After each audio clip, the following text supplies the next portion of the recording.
A Hertfordshire Police rapist, and I will call them a rapist even though the reports I've read don't, simply because when you have sex with somebody who is drunk and incapable of consenting to sex, then you are effectively raping them as far as I'm concerned. Anyway, a Hertfordshire Police rapist has been afforded anonymity,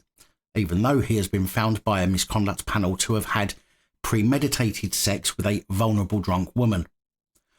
Former Police Constable B, as they are being called, has been dismissed and added to the police's barred list, but the misconduct panel chairperson had decided not to name them. The misconduct hearing was held on May the 26th, where they heard that former Police Constable B was off duty at the time and out with friends on a night out. He was said to have accompanied the woman, referred to by the panel as Person A, to her home address afterwards, got into bed with her and had sex with her, when she had been, and he knew she had been, heavily intoxicated. The panel found that former Constable B's admitted conduct breached the standards of professional behaviour, namely discreditable conduct and authority respect and courtesy, and concluded that his conduct was deliberate, intentional and premeditated for his own sexual gratification, and that Person A was vulnerable in the context of the night in question and her capacity. That certainly sounds like raping somebody to me. Siobhan Nundrum from the Red Kite Rape and Sexual Abuse Support Service said in response to the decision to allow anonymity, since the David Carrick case, all police forces should be more transparent and rigorous about their procedures,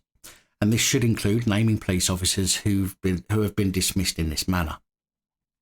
While Faye Maxted, Chief Executive of the Survivors Trust Sexual Abuse Support Service, said it will undoubtedly cause people, and particularly women, to question how so many inappropriate people have been recruited and appointed as police officers.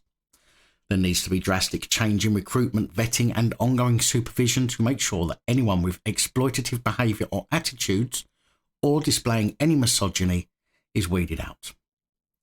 Hertfordshire Police, of course, have been able to hide behind the fact that it was the so-called legally qualified chair of the misconduct hearing